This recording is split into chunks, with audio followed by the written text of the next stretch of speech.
जयशंकर प्रसाद कवि। एक संक्षिप्त परिचय। जन्म 30 जनवरी 1889। एक जन्म स्थान वाराणसी, छोटा उपरा। पिता बाबू देवी प्रसाद। मृत्यु 14 जनवरी 1937 की। भाषा खड़ी बोली। छायावादी युग के प्रवर्तक। जीवन परिचय। जयशंकर प्रसाद का जन्म काशी के प्रसिद्ध सुनघनी साहू परिवार में सन 1889 में हुआ था।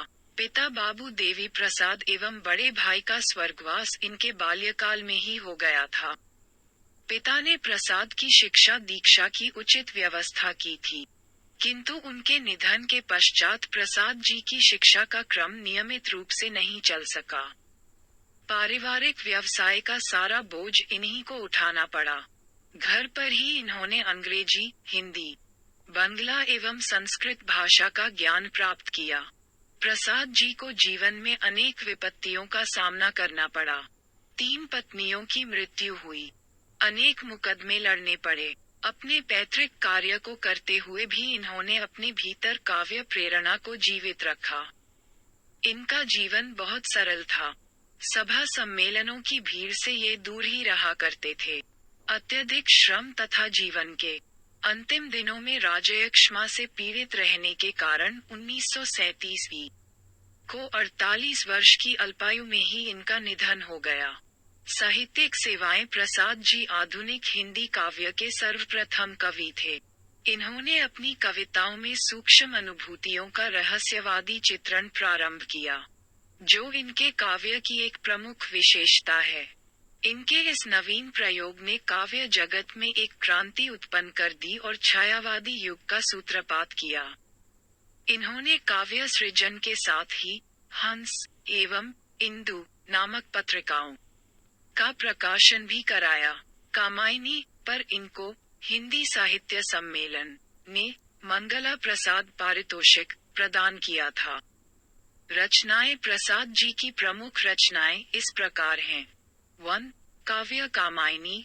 इस ग्रंथ में जहाँ मनु और श्रद्धा को प्रलय के बाद सृष्टि संचालक बताया गया है, वहीं दार्शनिक बिंदु पर मनु, श्रद्धा और इडा के माध्यम से मानव को हृदय, श्रद्धा और बुद्धि, इडा के समन्वय का आदेश दिया गया है।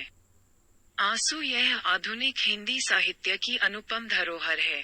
इसमें हृदय की व्यथा को प्रवाहयुक्त शैली में कहा गया है। झरना। इसमें प्रेम और सौंदर्य के साथ प्रकृति के मनोरम रूप का भी चित्रण किया गया है। लहर। इसमें छायावाद का प्रौढ़तम रूप मिलता है। इसमें हृदयगत भावों के बड़े ही मार्मिक चित्र प्रस्तुत किए गए हैं।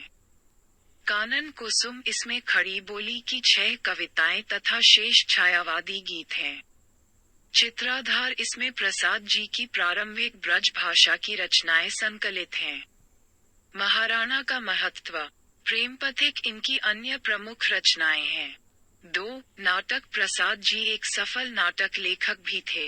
आपके नाटकों में चंद्रगुप्त, स्कंदगुप्त, ध्रुवस्वामिनी, कामना, जन्मेजय का नागयज्ञ, एक घूंट, विशाखा, करुणालय, राज्यश्री, अजातशत्रु तथा प्रायश्चित मुख्य हैं। 3. उपन्यास। आपने 3 उपन्यास लिखे। 1. कंकाल, 2. तितली और 3. इरावती अपूर्ण। 4. कहानी संग्रह। आपने उत्कृष्ट कहानियां भी लिखी। इन कहानियों में भारत के अतीत का गौरव साकार हो उठता है। इनके कहानी संग्रह हैं प्रतिध्वनि, आंधी, इंद्रजाल, आकाशदीप एवं छाया। 5. निबंध, काव्य और कला, रहस्यवाद, रस। नाटकों में रस का प्रयोग। नाटकों में आरंभ, रंगमंच, आरंभिक पाठ, काव्य, यथार्थवाद और छायावाद पहले हंस में प्रकाशित हुए थे। बाद में पुस्तकाकार, काव्य और कला और अन्य निबंध नाम से संपादित होकर प्रकाशित हुए। बाद में उन्होंने शोधपरक ऐतिहासिक निबंध यथा सम्राट चंद्रगुप्त मौर्य, प्राचीन आर्यावर्त और उसका प्रथम सम्राट आदि भी लिखे। 6. चंपू। प्रसाद ने कुल 3 चंपू लिखे हैं। उर्वशी उर्वशी चंपू 1906 ही, बभ्रूहन। उर्वशी भाषा शैली प्रसाद जी की भाषा पुनर्तः साहित्यिक, परिमार्जित एवं परिष्कृत है। भाषा प्रवाहयुक्त होते हुए भी संस्कृतनिष्ठ खड़ी बोली है, जिसमें सर्वत्र ओज एवं माधुर्य गुण विद्यमान है।